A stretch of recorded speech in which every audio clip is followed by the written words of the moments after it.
We're interrupting normal programming to join the BBC News Desk for some breaking news.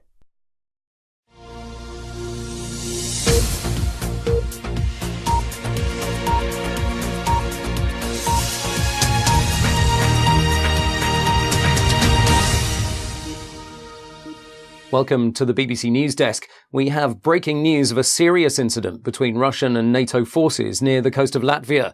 Although the details are uncertain, early reports indicate that a Russian surveillance aircraft was fired upon by naval vessels of NATO forces operating in that region, after apparently straying into Latvian sovereign airspace.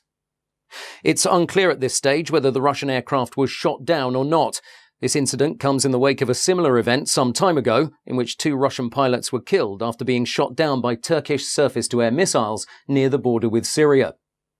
It's not known what caused this latest incident or at exactly what time the conflict took place, but it is believed that it happened earlier today and that Russian forces have returned fire.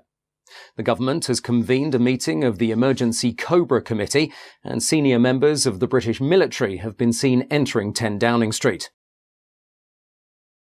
There were chaotic scenes earlier today as Prime Minister Theresa May was rushed back to Downing Street as details of the international crisis began to emerge. She had been due to attend a meeting with senior business leaders in the city today, followed by a cross-party governmental committee meeting on electoral reform, but these plans have been cancelled in light of current developments. A government spokesperson said that no statement will be issued until the situation becomes clearer. Kate Miller reports. News of the outbreak of military action between Russia and NATO has been greeted across the globe with expressions of concern and alarm. There are unconfirmed reports that Russian forces have retaliated by engaging in direct fire against several NATO warships. 2 US cruisers, the USS Princeton and the USS Gettysburg, are reported to be in the region, but it's not known if they were directly involved in the incident. The Ministry of Defence has yet to confirm these reports, stating that the situation is changing rapidly and that they'd be making a formal statement in due course, but acknowledging that something very serious has happened.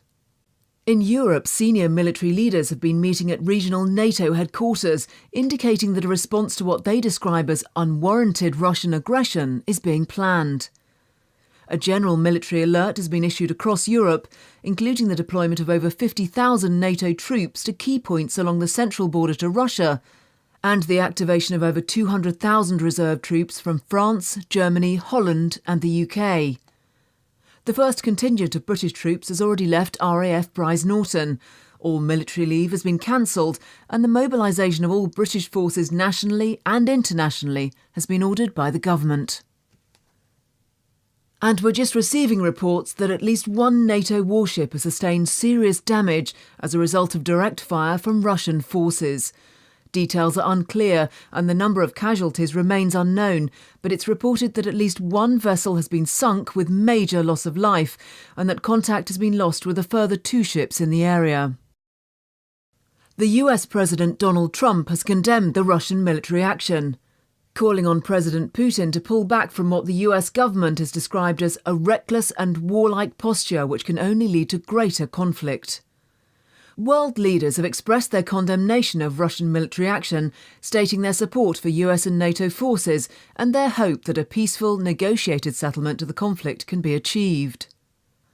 The Pentagon has convened a meeting of the Joint Chiefs of Staff, and a worldwide military alert has been declared for all US forces with immediate effect. We'll be bringing you further information on the US response to the situation as details emerge. The conflict in the Baltic Sea continues to escalate, with reports that a number of Royal Navy vessels have joined the battle. It's believed that HMS Lancaster and HMS Duncan are leading the British response, and that HMS Northumberland is en route to provide additional support. The Royal Navy Trafalgar-class submarine HMS Torbay is believed to be in the region, but it is not clear whether it's involved in the conflict. The Ministry of Defence has declined to comment, stating that the military response to the situation would be proportionate, but that it would not be appropriate to discuss any details thereafter.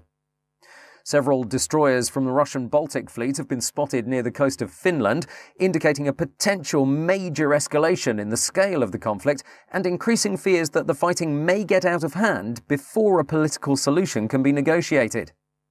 In response to global condemnation of Russian military action, President Putin has stated that Russia will use whatever means are necessary to defend itself, including the use of its strategic military capabilities. Russian forces are already at a heightened state of combat readiness following significant military exercises over recent months and the deployment of the Russian S-400 advanced surface-to-air missile system along the central border between Russia and Western Europe. Reporting restrictions have been imposed due to the sensitivity of divulging troop movements, but we're hoping for an update from our local reporters in the region and from other news networks in due course.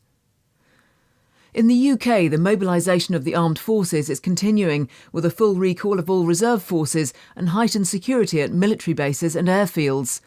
Typhoon fighter jets from 29 Squadron at RAF Coningsby in Lincolnshire and 6 Squadron at RAF Lossiemouth in Scotland have begun patrolling UK airspace, and restrictions on civilian and commercial air traffic have been imposed around military and nuclear power facilities.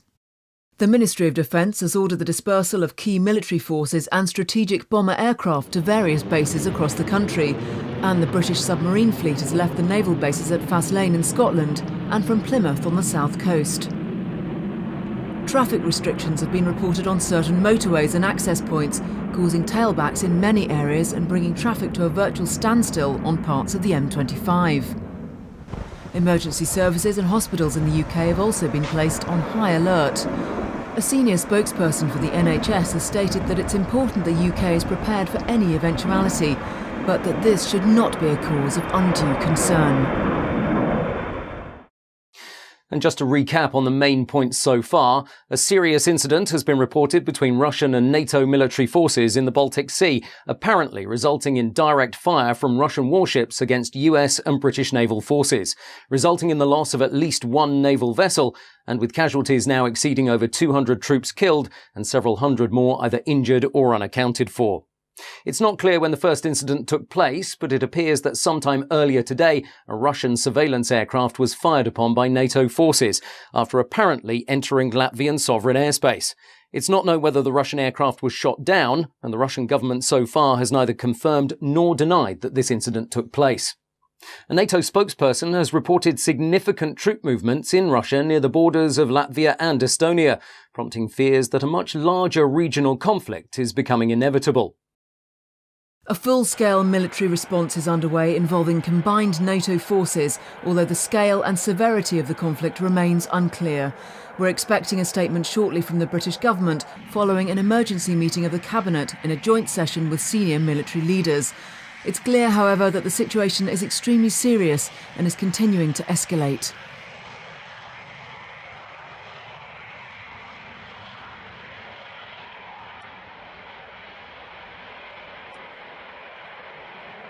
Downing Street has confirmed that all parliamentary sessions have been suspended for today and that heightened security measures have been put in place around major governmental and military facilities. Reporting restrictions have also been imposed on all major news networks, reflecting what the government described as a sensitive and volatile situation which represents a substantial and immediate threat to our national security. And with the latest report from the conflict, it's believed that a Russian-guided missile destroyer has been hit by a missile fired by the British naval fleet, apparently sustaining major damage with many casualties. Heavy fires on board have been reported as NATO forces continue to retaliate. Russian search and rescue vessels are on the scene, with additional support en route from their Baltic fleet, who are expected to arrive in the region shortly. And we do now have footage of the conflict from the region. This is the scene of Russian warships based directly off the coast of Finland.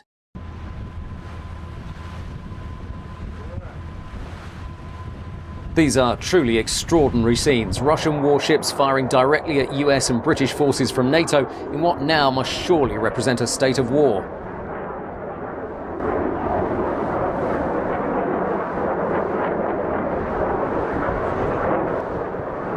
We expect to receive a statement from Downing Street shortly about the escalating crisis and how British and international forces plan to respond to the situation.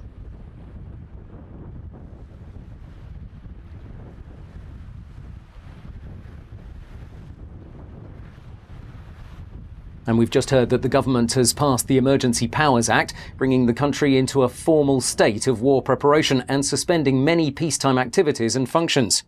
Central government in the UK has been suspended, and power has now been passed instead to a system of local officials dispersed across the country. Emergency response and civil defence authorities have been placed on the highest level of alert, and preparations are underway in case the UK itself comes under direct attack. And let's go live to NATO regional headquarters in Brussels, where defence and foreign ministers from various NATO member countries and their allies continue to arrive.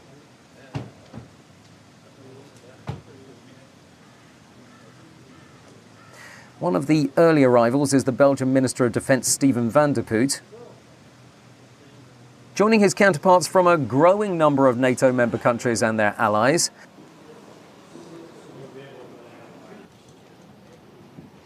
And we see the arrival of representatives of the Danish government. Yes, we believe that this is Michael Zilmer-Johns, the Danish ambassador to NATO. And in the latest update on the conflict, fighter and surveillance quick reaction alert aircraft have left NATO combined air operations centres in Germany and Holland, as well as from NATO Air Force bases in the Baltic countries. There are reports that Russian heavy bombers have attacked the main NATO Air Force base in Lithuania, apparently resulting in heavy damage with many casualties. We understand that this is where combined forces from France, Spain and Portugal are based, mainly Typhoon and Mirage fighter jets.